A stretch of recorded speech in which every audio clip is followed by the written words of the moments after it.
Hello friends, welcome to study with Kashi. तो friends, कैसे हैं आप सभी और कैसी चल रही है आपकी क्लास 12 बोर्ड एग्जाम की तैयारी। मैं उम्मीद करती हूँ फ्रेंड्स अच्छी चल रही होगी। आपकी तैयारी को दोगुना करने के लिए हम आज की वीडियो में लेकर आए हैं अनसोल्ड पेपर 2025 के set number 1 paper code 348 KG के पार्ट 3 को। फ्रेंड्स, इससे पहले वाली वीडियोज़ में हमने पार्ट 1 और पार्ट 2 कराया था। अगर आपने वो वीडियोज़ नहीं देखी तो मैंने प्लेलिस्ट बनाई हुई है, आप वहाँ से जाकर ज़रूर देख सकते हैं। और फ्रेंड्स, मैंने क्लास 12 फिजिक्स और केमिस्ट्री के भी अनसोल्ड पेपर सॉल्व कराए हुए हैं, तो मैंने उसकी प्लेलिस्ट बना रखी है, आप वहाँ से जाकर ज़रूर देख सकते हैं। तो चलिए फ्रेंड्स, देखते हैं आज की वीडियो में हम कौन कौन से क्वेश्चन करने वाले हैं। तो देखिए फ्रेंड्स, ये है क्लास 12 बायोलॉजी का set number 1 unsold paper 2025, paper code है 348 केजी। तो देखिए, हमने देखिए यहाँ तक कर लिया था। हमने देखिए पार्ट 1 में ये कर लिया था। उसके बाद यहाँ पर देखिए अगला पार्ट, देखिए अगले पार्ट में हमने ये कर लिया था। यहाँ पर देखिए क्वेश्चन नंबर 4 हो गया, 5th हो गया, 6th हो गया, यानी कि 6 क्वेश्चन तक हमने यहाँ पर कर लिया था। लेकिन आज की वीडियो में हम क्या करने वाले हैं, आज की वीडियो में हम क्वेश्चन नंबर 7 से स्टार्ट करने वाले हैं, जो कि दीर्घ उत्तरीय प्रश्न है और हमारे बोर्ड एग्जाम में डायरेक्टली 5-5 मार्क्स के पूछे गए हैं। तो देखिए प्रश्न नंबर 7 है, आवर्त बीजी पादप में मादा युग्मकोद्भिद के निर्माण का सचित्र वर्णन कीजिए, जो कि हमसे डायरेक्टली 5 मार्क्स का पूछा गया था। अब देखिए क्वेश्चन नंबर 7 में अथवा करके पूछा गया था, परिवार नियोजन के विभिन्न विधियों का विस्तृत वर्णन कीजिए। यानी कि आपको या तो क्वेश्चन नंबर 7 में आवर्त विधि वाला आंसर लिखना था या लिखना था परिवार नियोजन वाला। तो देखिए, और देखिए क्वेश्चन नंबर 8 है, अनुलेखन क्या है, बैक्टीरिया में अनुलेखन का सचित्र वर्णन कीजिए। और अथवा में पूछा गया था जैव विकास का एक निबंध लिखना है। तो देखिए क्वेश्चन नंबर 8 में भी आपको इनमें दोनों में से एक का ही आंसर देना था। आप देखिए चलते हैं क्वेश्चन नंबर 9 पे। तो देखिए क्वेश्चन नंबर 9 में क्या है, जैव विविधता संरक्षण से आप क्या समझते हैं, स्वस्थानीय एवं बाह्य स्थानीय संरक्षण में विभेद कीजिए। और अथवा में क्वेश्चन पूछा गया था, समष्टि क्या है, इसके गुणों को विस्तार से वर्णन कीजिए। तो देखिए आज की वीडियो में हम ये 6 क्वेश्चन करने वाले हैं, जो कि मोस्ट इंपॉर्टेंट है। और देखिए हर साल रिपीट होते हैं। देखिए हर साल क्या होता है, हर साल 7 पेपर सेट बनते हैं, जो कि हर जिले के अलग अलग होते हैं। तो उन 7 पेपर सेट में से ये ऐसे क्वेश्चन है जो कि रिपीट होते हैं। और फ्रेंड्स, क्लास 12 बायोलॉजी का सिलेबस है वो बिल्कुल फिक्स है और बहुत ही ईजी है। अगर आपने प्रीवियस ईयर क्वेश्चन कर लिए ना, तो आपको 95+ लाने से कोई नहीं रोक सकता है। तो मैं आपको यही सजेस्ट करूंगी कि आपको क्या करना है, आपको 2019 से 2025 तक जितने पेपर सेट आए हुए हैं उनको अच्छे से तैयार कर लेना है। तो चलिए अब हम इनका सॉल्यूशन देखते हैं।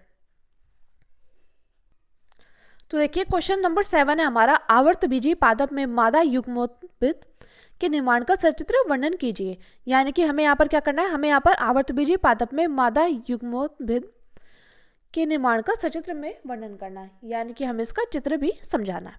तो देखिए हम यहाँ पर लिखते हैं मादा युग्मोद्भिद का विकास। तो देखिए यहाँ पर लिखते हैं, बीजांड की संरचना के अंदर बीजांड काई उतकों में गुरु बीजाणु कोशिका पाई जाती है। यानी कि देखिए जो बीजांड काई उतक होते हैं उसमें क्या पाई जाती है, उसमें गुरु बीजाणु मात्र कोशिका पाई जाती है। तो हमने यहाँ पर लिखा है मादा युग्मोद्भिद का विकास। आप भी ऐसे ब्लैक पेन से हेडिंग डालेंगे, उसके बाद आप लिखेंगे बीजांड की संरचना के अंदर बीजांड काई उतक में गुरु बीजाणु कोशिका पाई जाती है।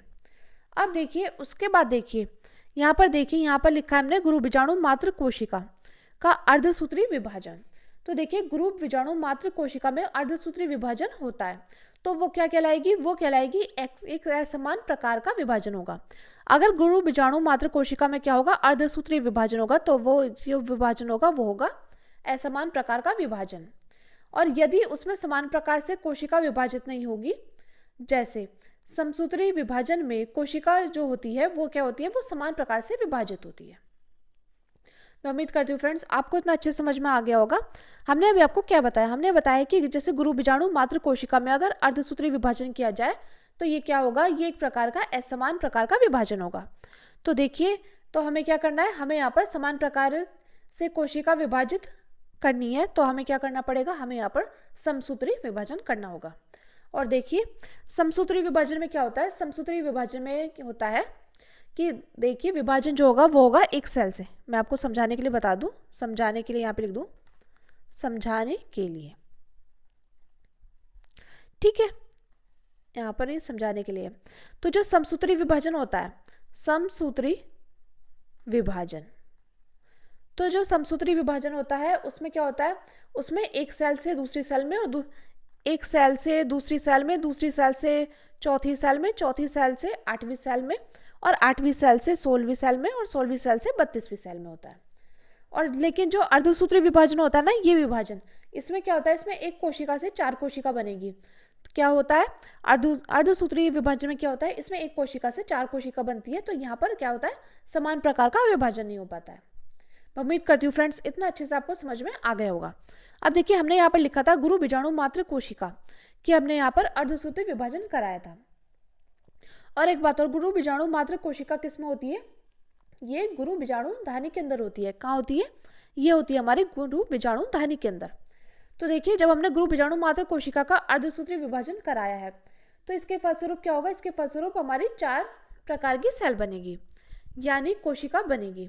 और इन 4 कोशिकाओं में केवल एक ही जो सेल होगी वो क्या होगी, वो होगी हमारी क्रियाशील, मतलब कि एक्टिव होगी। और ये 3 सेल क्या हो जाएंगी, ये 3 सेल नष्ट हो जाएंगी, और केवल एक ही क्रियात्मक गुरु बीजाणु बनता है।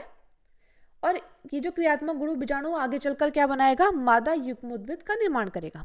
मैं उम्मीद करती हूँ फ्रेंड्स आपको इतनी सी बात अच्छे से समझ में आ गई होगी। देखिए फ्रेंड्स, ये हमारे बोर्ड एग्जाम में 5 मार्क्स का पूछा जाता है, तो हमें एकदम बिल्कुल डीप में समझना होगा कि इसमें आखिर क्रिया क्या हो रही है। तो देखिए, हमने इसमें अभी आपको क्या समझा है, हमने समझा है कि गुरु बीजाणु मात्र कोशिका में अगर अर्धसूत्री विभाजन करा जाए तो इसके फलस्वरूप क्या होगा, इसके फलस्वरूप 4 प्रकार की सेल बनेगी, यानी कोशिका में केवल क्या होगा, एक ही सेल क्रियाशील होगी। वो कैसे, मतलब कि एक्टिव होगी। और ये जो 3 सेल है ना, ये 3 सेल नष्ट हो जाएंगी, और केवल एक ही क्रियात्मक गुरु बीजाणु बनता है। और ये जो क्रियात्मक गुरु बीजाणु आगे चलकर क्या बनाएगा, मादा युग्मोद्भिद का निर्माण करेगा। अब आगे देखिए, हम यहाँ पर लिखते हैं, एक ही क्रियात्मक गुरु बीजाणु से भ्रूण कोश के निर्माण को एक बीजाणु का भ्रूण कोश परिवर्धन या पॉलीगोनम प्रकार का भ्रूण कोश परिवर्धन कहते हैं। देखिए, यही बात हमने यहाँ पर लिखी है कि एक ही क्रियात्मक गुरु बीजाणु से भ्रूण कोश के निर्माण को एक बीजाणुक भ्रूण कोश परिवर्धन या पॉलीगोनम प्रकार का भ्रूण कोश परिवर्धन कहते हैं। इसे सर्वप्रथम स्ट्रॉसबर्गर ने पॉलीगोनम पादप में बताया था। क्या बताया था, इसे सर्वप्रथम स्ट्रॉसबर्गर ने पॉलीगोनम पादप में बताया था। आगे हम लिखते हैं, क्रियात्मक गुरु बीजाणु ही भ्रूण कोश या मादा युग्मोद्भिद का निर्माण के लिए प्रथम कोशिका है। मैं उम्मीद करती हूँ फ्रेंड्स इतना अच्छे से आपको समझ में आ गया होगा। और देखिए, अगर आप इसका स्क्रीनशॉट लेना चाहते हैं तो आप इसका स्क्रीनशॉट ले सकते हैं। तो देखिए फ्रेंड्स, ये बहुत ज़्यादा इंपॉर्टेंट है और बहुत ज़्यादा इजी भी है। बस आपको क्या करना है, आपको अगर एक बार में समझ में नहीं आएगी तो आपको वीडियो को 3 से 4 बार देखना है, आपके दिमाग में बिल्कुल सेट हो जाएगी मादा युग्मोद्भिद का विकास, और इसका चित्र भी आपके दिमाग में बिल्कुल सेट हो जाएगा। तो देखिए, अगर स्क्रीनशॉट लेना चाहते हैं तो स्क्रीनशॉट ले सकते हैं। तो यहाँ पर भी हमने वही बात लिखी है कि जैसे क्रियात्मक गुरु बीजाणु ही भ्रूण कोश या मादा युग्मोद्भिद के निर्माण का के लिए प्रथम कोशिका है। अब आगे देखिए, तो देखिए हम यहाँ पर ब्लैक पेन से हेडिंग डालते हैं, मादा युग्मोद्भिद या भ्रूण कोश का निर्माण। तो देखिए, जो क्रियात्मक गुरु बीजाणु से समसूत्री विभाजन होते हैं, और जो समसूत्री विभाजन होता है वो क्या होता है, वो समान प्रकार से होता है। तो समसूत्री विभाजन में क्या होगा, पहला विभाजन किसमें होगा, केंद्रक में होगा। पहला विभाजन किसमें होगा, केंद्रक में होगा। और दूसरा जो विभाजन होगा वो होगा कोशिका द्रव्य में। किसमें होगा, पहला विभाजन होगा केंद्रक में, और दूसरा जो विभाजन होगा वो होगा कोशिका द्रव्य में। और अब इस पूरी प्रक्रिया में जो समसूत्री विभाजन होगा वो टोटल कितनी बार होगा, टोटल होगा 3 बार। देखिए, मैंने अभी आपको बताया है कि जो क्रियात्मक गुरु बीजाणु में समसूत्री विभाजन होते हैं, और जो समसूत्री विभाजन होता है यानी कि वो क्या होता है, वो समान प्रकार से होता है। और समसूत्री विभाजन में पहला जो विभाजन होगा वो किसमें होगा, वो होगा केंद्रक में। और जो दूसरा विभाजन किसमें होगा, दूसरा विभाजन होगा कोशिका द्रव्य में। ठीक है। और इस पूरी प्रक्रिया में क्या होगा, समसूत्री विभाजन टोटल कितनी बार होगा, वो होगा 3 बार। कितनी बार होगा, 3 बार होगा। तो चलिए देखते हैं। तो देखिए, सबसे पहले हमने क्या लिया, सबसे पहले हमने लिया क्रियात्मक गुरु बीजाणु। ठीक है, ये क्या है, ये हमारा क्रियात्मक गुरु बीजाणु। अब देखिए, क्रियात्मक गुरु बीजाणु की हमने समसूत्री विभाजन कराया, समसूत्री विभाजन कराया, केंद्रक विभाजन कराया। तो यहाँ पर क्या हुआ, यहाँ पर बनकर तैयार हुए 2 केंद्रीय भ्रूण कोश। यानी कि मैंने अभी आपको बताया था, समसूत्री विभाजन करा है तो क्या बनकर तैयार होगा, 1 से 2, 2 से 4, 4 से 6, वो 1 से 2, 2 से 4, 4 से 8, 8 से 16 और 16 से 32, क्योंकि समसूत्री विभाजन है। तो देखिए, हमने यहाँ पर क्रियात्मक बीजाणु लिया और इसका समसूत्री विभाजन कराया, यानी केंद्रक विभाजन कराया। तो यहाँ पर जो बनकर तैयार हुआ है वो हुए हमारे 2 केंद्रीय भ्रूण कोश। तो देखिए, अब फिर हम इसका समसूत्री विभाजन कराएंगे, यानी केंद्रक विभाजन कराएंगे। तो यहाँ जो बनकर तैयार होगा वो बनकर तैयार होगा 4 केंद्रीय भ्रूण कोश। यानी कि देखिए, यहाँ पर 2 आ जाएगा और यहाँ पर 2, तो यानी कि 1 से 2, 2 से 4। अब हम इसका तीसरी बार भी विभाजन करा देंगे। तो तीसरी बार कराते हैं समसूत्री विभाजन, केंद्रक विभाजन। तो देखिए यहाँ पर हमारा बनकर तैयार होंगी कितने, ये हमारे बनकर तैयार हो जाएगी। तो यहाँ पर 4 क्या है, 4 निभाग सिरे पर है, और 4 क्या है, 4 बीजाणु द्वार सिरे पर है। यानी कि देखिए 1 से 2, 2 से 4, 4 से 8। अब देखिए ये जो हमारा बनकर तैयार हुआ है ना, इसको क्या बोलेंगे, इसको बोलेंगे हम 8 केंद्रीय भ्रूणकोश। 8 केंद्रीय भ्रूणकोश।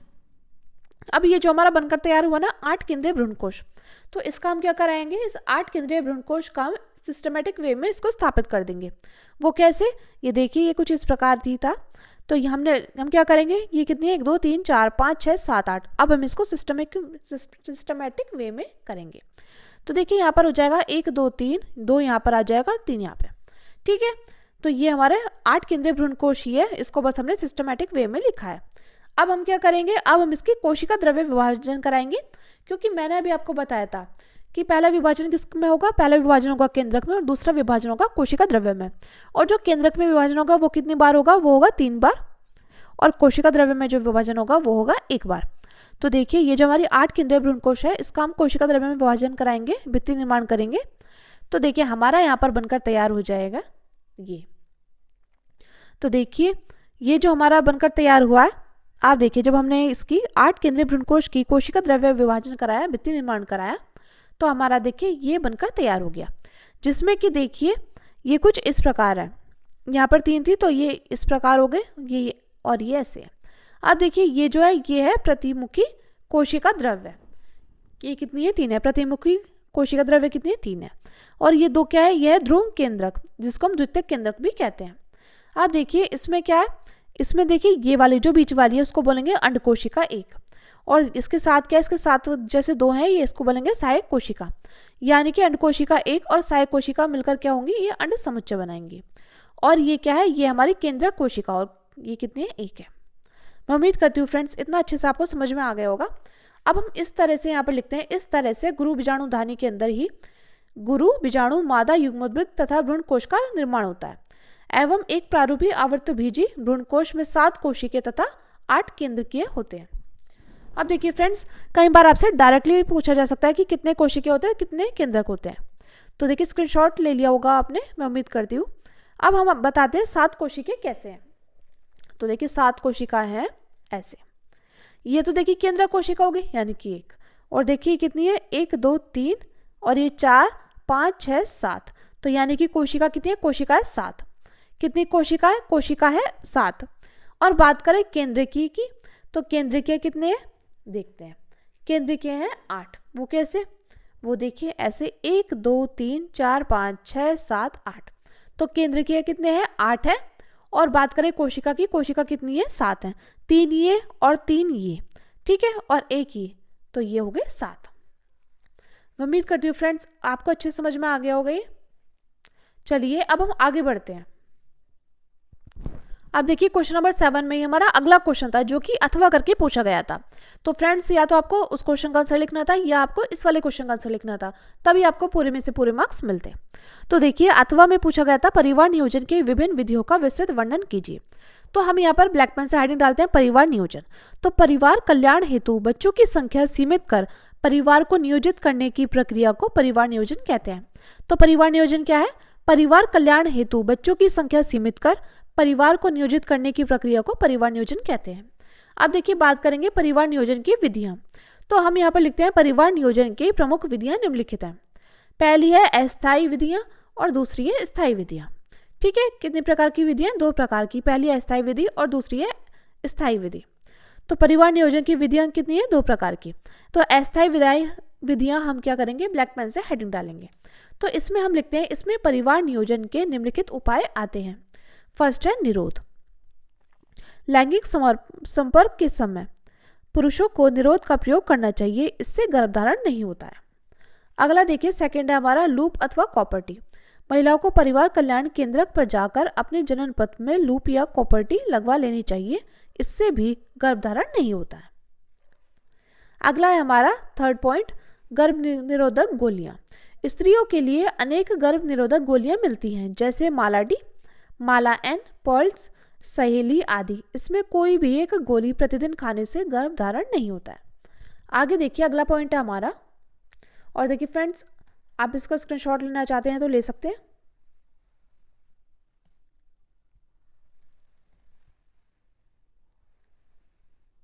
तो चलिए अब अगला पॉइंट देखते हैं। तो देखिए अगला पॉइंट है हमारा गर्भ निरोधक सुई। स्त्रियां गर्भ निरोधक सुई भी लगवा सकती हैं। अब देखिए ये तो बात थी अस्थायी विधियां की, अब बात आती है स्थायी विधियां की। तो हम ब्लैक पेन से हेडिंग डालेंगे स्थायी विधियां। तो पुरुष अथवा महिलाएं शल्य चिकित्सा द्वारा गर्भधारण की संभावना को पूरी तरह समाप्त कर सकते हैं। पुरुषों में इसे नसबंदी अथवा महिलाओं में इसे नलबंदी कहते हैं। फिर से देखिए, पुरुष अथवा महिलाएं शल्य चिकित्सा द्वारा गर्भधारण की संभावना को पूरी तरह समाप्त कर सकते हैं। पुरुषों में से नसबंदी तथा महिलाओं में से नलबंदी कहते हैं। तो हम यहाँ पर इसमें फर्स्ट पॉइंट डालेंगे नसबंदी। तो इसमें पुरुष की शुक्रवाहिनी को काटकर बांध दिया जाता है जिससे शुक्राणु बाहर नहीं आते। और देखिए अगला पॉइंट है नलबंदी। इसमें महिलाओं की अंडवाहिनी को काटकर बांधते हैं जिससे अंडाणु गर्भाशय में नहीं पहुंचते। अब देखिए फ्रेंड्स इसी प्रकार हमारा अगला क्वेश्चन है क्वेश्चन नंबर 8 का। क्वेश्चन नंबर 8 देखिए, अनुलेखन क्या है? बैक्टीरिया में अनुलेखन का सचित्र वर्णन कीजिए। तो हमसे यहाँ पर पूछा गया अनुलेखन क्या है और बैक्टीरिया में अनुलेखन का हमें यहाँ पर सचित्र वर्णन करना है। तो हम यहाँ पर हेडिंग डालेंगे अनुलेखन। ठीक है, तो देखिए डीएनए के एक रज्जुक से आनुवंशिक सूचनाओं का आरएनए में प्रतिलिपिकरण करने की प्रक्रिया को अनुलेखन कहते हैं। तो अनुलेखन किसे कहेंगे? डीएनए के एक रज्जुक से आनुवंशिक सूचनाओं का आरएनए में प्रतिलिपिकरण करने की प्रक्रिया को अनुलेखन कहते हैं। अगला पॉइंट लिखते हैं, अनुलेखन एक ऐसी प्रक्रिया है जिसके अंतर्गत डीएनए से आनुवंशिक सूचनाएं एमआरएनए में स्थानांतरित होती है। तो देखिए यह अनुलेखन कि डीएनए के एक रज्जुक से आनुवंशिक सूचनाओं का आरएनए में प्रतिलिपिकरण करने की प्रक्रिया को अनुलेखन कहते हैं। और अनुलेखन एक ऐसी प्रक्रिया है जिसके अंतर्गत डीएनए से आनुवंशिक सूचनाएं एमआरएनए में स्थानांतरित होती है। अगला देखिए, अगला है हमारा, अब हम लिखेंगे बैक्टीरिया में अनुलेखन का हमें यहाँ पर सचित्र वर्णन करना है। तो हम यहाँ पर हेडिंग डालेंगे ब्लैक पेन से बैक्टीरिया में अनुलेखन की प्रक्रिया। तो हम यहाँ पे लिखते हैं जीवाणुओं में एक ही प्रकार का आरएनए पॉलीमरेज पाया जाता है जो विभिन्न आरएनए जैसे एमआरएनए, टीआरएनए व एवं आरआरएनए के अनुलेखन को उत्प्रेरित करता है। तो हम यहाँ पर लिखते हैं बैक्टीरिया में अनुलेखन की प्रक्रिया में कि जीवाणु में एक ही प्रकार का आरएनए पॉलीमरेज पाया जाता है जो विभिन्न आरएनए जैसे एमआरएनए, टीआरएनए और आरआरएनए के अनुलेखन को उत्प्रेरित करता है। तो हम यहाँ पर लिखते हैं अनुलेखन के निम्न 3 पद हैं। तो 3 पद कौन कौन से हैं? फर्स्ट है प्रारंभन जिसको इनिटिएशन बोलते हैं। सेकंड है दीर्घीकरण जिसको इलोंगेशन बोलते हैं। थर्ड है समापन जिसको टर्मिनेशन बोलते हैं। तो देखिए अब हम ब्लैक में से हेडिंग डालेंगे प्रारंभन। तो देखिए प्रारंभन में क्या होता है? इसमें आरएनए पॉलीमरेज एंजाइम को सिग्मा कारक सक्रिय बनाता है जिसके कारण डीएनए के उन्नायक यानी कि प्रमोटर स्थल की पहचान करके आरएनए पॉलीमरेज को इसके साथ जोड़ता है एवं अनुलेखन को प्रारंभ करने में सक्रिय रूप से भाग लेता है। तो देखिए सबसे पहले हम इसको चित्र के माध्यम से समझेंगे। तो ये है हमारा प्रारंभन का चित्र। ठीक है, अब देखिए यह है प्रारंभन का चित्र। इसमें देखिए इसमें डीएनए के क्या है? डीएनए के 2 स्ट्रैंड लिए गए हैं। पहला है 3 प्राइम टू 5 प्राइम और दूसरा है 5 प्राइम टू 3 प्राइम। ठीक है, और सबसे पहले जो होगा वो आरएनए पॉलीमरेज किसकी तरफ जाएगा? आरएनए पॉलीमरेज प्रमोटर रीजन की तरफ जाएगा। ये जो आरएनए पॉलीमरेज है ये किसकी तरफ जाएगा? प्रमोटर रीजन की तरफ आता है। और ये जो होगा वो कोडिंग स्ट्रैंड के 5 प्राइम की डायरेक्शन की तरफ होता है। प्रमोटर रीजन को बोलते हैं उन्नायक। क्या बोलेंगे? उन्नायक। ठीक है फ्रेंड्स, तो वहां पर क्या होगा? आरएनए पॉलीमरेज आकर क्या होगा? जुड़ जाएगा। लेकिन आरएनए पॉलीमरेज क्या होगा? अनुलेखन की प्रक्रिया को खुद शुरू नहीं कर सकता है। तो वो क्या होगा? वो टेम्परेरी आरएनए पॉलीमरेज से अब क्या करेगा? सिग्मा जो फैक्टर है वो आकर जुड़ जाएगा, जिसकी वजह से आरएनए पॉलीमरेज अब अनुलेखन की प्रक्रिया को शुरू करेगा या कर सकता है। और इसके साथ सिग्मा फैक्टर आरएनए पॉलीमरेज से अब क्या हो जाएंगे? अलग हो जाएंगे। जो सिग्मा फैक्टर है वो होंगे आरएनए पॉलीमरेज से अलग हो जाएंगे यानी कि पृथक हो जाएंगे। तो देखिए हम यहाँ पर लिखते हैं प्रारंभन। तो आरएनए पॉलीमरेज एंजाइम को सिग्मा कारक सक्रिय बनाता है। क्या बनाता है? सक्रिय यानी कि एक्टिव बनाता है, जिसके कारण डीएनए के उन्नायक यानी कि प्रमोटर स्थल की पहचान करके आरएनए पॉलीमरेज को इसके साथ जोड़ता है एवं अनुलेखन को प्रारंभ करने में सक्रिय रूप से भाग लेता है। तो आप इसका स्क्रीनशॉट लेना चाहते हैं तो आप इसका स्क्रीनशॉट ले सकते हैं। अब देखिए, अब बात करेंगे दीर्घीकरण और समापन के बारे में। तो देखिए दीर्घीकरण में क्या होगा। तो दीर्घीकरण में देखिए आरएनए पॉलीमरेज के प्रमोटर से टर्मिनेटर की ओर बढ़ने की पर डीएनए का अकुंडलन होता रहता है और आरएनए पॉलीमरेज जैसे जैसे टेम्पलेट रज्जु पर आगे बढ़ता है वैसे वैसे एमआरएनए की श्रृंखला में वृद्धि होती है। तो देखिए यहाँ पर भी क्या है, यहाँ पर देखिए 3 प्राइम टू 5 प्राइम में जा रहा है, यहाँ पर भी 2 स्ट्रेन है। उसके बाद देखिए यहाँ पर देखिए यहाँ पर आ गया है सिग्मा बंध। और देखिए आप इसका स्क्रीनशॉट ले सकते हैं। दीर्घीकरण में क्या था कि आरएनए पॉलीमरेज के प्रमोटर से टर्मिनेटर की ओर आगे बढ़ रहा है। यहाँ पर क्या है, आरएनए पॉलीमरेज के प्रमोटर से क्या हो रहा है, टर्मिनेटर के रूप में आगे बढ़ रहा है और डीएनए का क्या होता है, अकुंडलन हो रहा है। और आगे लिखते हैं आरएनए पॉलीमरेज जैसे जैसे टेम्पलेट रज्जु पर आगे बढ़ता है वैसे वैसे एमआरएनए श्रृंखला में क्या होगी, वृद्धि हो जाएगी। अब देखिए अगला है हमारा समापन। तो देखिए समापन में हम लिखते हैं जब आरएनए पॉलीमरेज समापन क्षेत्र पर पहुंचता है तो एक विशेष समापक कारक रो की उपस्थिति में एमआरएनए का संश्लेषण समाप्त हो जाएगा। ठीक है, देखिए जब आरएनए पॉलीमरेज समापन क्षेत्र पर पहुंचता है तो एक विशेष समापक कारक रो की उपस्थिति में एमआरएनए का संश्लेषण समाप्त हो जाता है। इस प्रकार नवनिर्मित एमआरएनए एवं आरएनए पॉलीमरेज अलग हो जाते हैं और अनुलेखन का समापन हो जाता है। तो देखिए फ्रेंड्स, आप इसका स्क्रीनशॉट ले सकते हैं। ये देखिए, ये हमारा 2 स्ट्रेन है, यहाँ पर आरएनए है, ये क्या है, ये रो है और यहाँ पर यह आरएनए पॉलीमरेज और ये है आरएचओ फैक्टर। ठीक है फ्रेंड्स, अब देखिए फ्रेंड्स हमारा अगला क्वेश्चन देखते हैं हम। अगला क्वेश्चन है हमारा ये, जो कि क्वेश्चन नंबर 8 में अथवा करके पूछा गया था। तो या तो आपको इससे पहले वाला क्वेश्चन करना था या आपको ये वाला क्वेश्चन करना था। तो देखिए क्वेश्चन है जैविक विकास पर एक निबंध लिखिए। तो हमें यहाँ पर जैविक विकास पर निबंध लिखना है। तो देखिए जैव विकास बोलिए या जैविक विकास दोनों एक ही हैं। तो हम यहाँ पर निबंध लिखते हैं जैव विकास पर। तो जीव विज्ञान की वह शाखा जिसके अंतर्गत जीवों की उत्पत्ति, उसके पूर्वजों का इतिहास तथा उसमें समय समय पर हुए क्रमिक परिवर्तनों का अध्ययन किया जाता है, जैव विकास कहलाता है।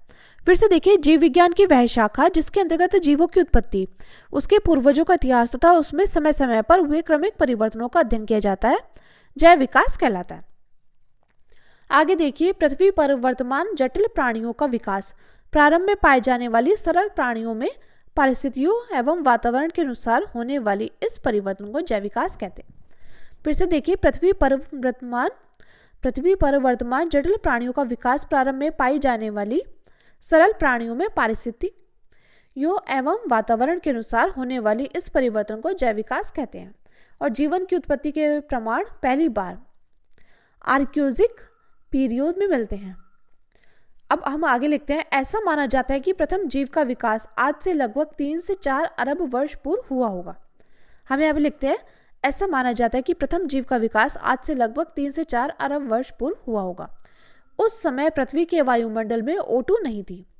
पृथ्वी पर अकार्बनिक तत्व NH3 बना है, जबकि पहला तत्व क्या बना है, CH4 बना। कार्बनिक तत्व के बनने से पृथ्वी पर जीवन की उत्पत्ति संभव हुई है, क्योंकि कार्बन सभी जीवों में पाया जाता है। आगे हम लिखते हैं, पृथ्वी पर प्रथम जीव की उत्पत्ति जल में हुई, जो कि एक कोशिकीय था। जो हमारी पृथ्वी पर जो जीव की उत्पत्ति हुई थी वो हुई थी जल में, जो कि क्या था, एक कोशिकीय था। इन्हीं एक कोशिकीय जीवों से बहुकोशिकीय जीवों आगे लिखते हैं का विकास हुआ और आज भी यह विकास क्रम जारी है। अपने अंदर नई भिन्नता का विकास करके अपनी प्रकृति के साथ अनुकूलित कर ले। आगे हम लिखते हैं, प्राकृतिक चयन के अनुसार वे जीव जो अपने वातावरण में अधिक अनुकूल होते हैं वे जीवित रहते हैं और प्रजनन करते हैं, जिससे उनके लक्षण अगले पीढ़ी तक पहुंचते हैं। इस प्रक्रिया से विभिन्न प्रजातियों का विकास होता है। तो फ्रेंड्स, यहाँ तक हमारा जैव विकास का जो निबंध था वो समाप्त होता है। अब आगे देखिए, प्रश्न नंबर 9 है हमारा, जैव विविधता संरक्षण से आप क्या समझते हैं और स्वस्थानीय एवं बाह्य स्थानीय संरक्षण में विभेद कीजिए। तो देखिए हम यहाँ पर लिखते हैं जैव विविधता। जैव विविधता पृथ्वी पर जीवन की विविधता को संदर्भित करती है। क्या करती है? जो जैव विविधता यानी कि बायोडाइवर्सिटी क्या करेगी? वो पृथ्वी पर जीवन की विविधता को संदर्भित करती है। यह जीवों की विभिन्न प्रजातियों, उनके आवासों और जीनों की विविधता को शामिल करती है। इसे ही जैव विविधता कहते हैं। जैव विविधता के मुख्य 3 घटक होते हैं। कौन कौन से होते हैं? देखते हैं। फर्स्ट है प्रजाति विविधता। तो विभिन्न प्रजातियों की संख्या और विविधता। तो प्रजाति विविधता में क्या होती है? इसमें विभिन्न प्रजातियों की संख्या और विविधता होती है। अगली हमारी जीन विविधता। तो एक प्रजाति के भीतर जीनों की विविधता होती है। अगली हमारी आवास विविधता। तो इसमें क्या होता है? इसमें होता है विभिन्न प्रकार के आवास और पारिस्थितिक तंत्र। अब आगे हम लिखते हैं, आगे हम हेडिंग डालते हैं संरक्षण की आवश्यकता। तो इसमें हम लिखते हैं मनुष्य न केवल भोजन और पानी के लिए बल्कि जिस भूमि पर वे रहते हैं उसके लिए भी पृथ्वी के भूगोल पर निर्भर है। परिणाम स्वरूप भूगोल वर्तमान और साथ ही भविष्य की पीढ़ियों के लिए महत्वपूर्ण है। पर्यावरण संरक्षण महत्वपूर्ण है क्योंकि यह ओजोन परत की रक्षा, भविष्य की पीढ़ियों के लिए पर्यावरण को बनाए रखने और पीने के पानी को संरक्षित करने और गैर अक्षय संपत्तियों के वैध उपयोग जैसे महत्वपूर्ण मुद्दों से निपटता है। तो देखिए, अगर आप इसका स्क्रीनशॉट लेना चाहते हैं तो आप इसका स्क्रीनशॉट ले सकते हैं। यहाँ पर हमने बस यही लिखा है कि मनुष्य न केवल भोजन और पानी के लिए बल्कि जिस भूमि पर वे रहते हैं उसके लिए भी पृथ्वी के भूगोल पर निर्भर है। परिणाम स्वरूप भूगोल वर्तमान और साथ ही भविष्य की पीढ़ियों के लिए महत्वपूर्ण है। पर्यावरण संरक्षण महत्वपूर्ण है क्योंकि यह ओजोन परत की रक्षा, भविष्य की पीढ़ियों के लिए पर्यावरण को बनाए रखने और पीने के पानी को संरक्षित करने और गैर अक्षय संपत्तियों के वैध उपयोग जैसे महत्वपूर्ण मुद्दों से निपटता है। आगे देखिए, आगे हम लिखते हैं जैव विविधता संरक्षण कितने प्रकार के होते हैं? 2 प्रकार के। पहला होगा स्वस्थानीय संरक्षण और दूसरा है बाह्य स्थानीय संरक्षण। तो देखिए, इस क्वेश्चन में हमसे अलग से पूछा गया था कि स्वस्थानीय संरक्षण और बाह्य स्थानीय संरक्षण में विभेद कीजिए। तो हम यहाँ पर ब्लैक पेन से हेडिंग डालेंगे स्वस्थानीय संरक्षण और बाह्य स्थानीय संरक्षण में विभेद। तो एक साइड हम लिखेंगे स्वस्थानीय संरक्षण और दूसरी साइड लिखेंगे बाह्य स्थानीय संरक्षण। तो देखिए, यहाँ पर हम लिखते हैं फर्स्ट पॉइंट है, यहाँ वन्य जीवों एवं पादपों को उनके प्राकृतिक आवास में ही संरक्षित किया जाता है, जैसे बायोस्फीयर रिजर्व।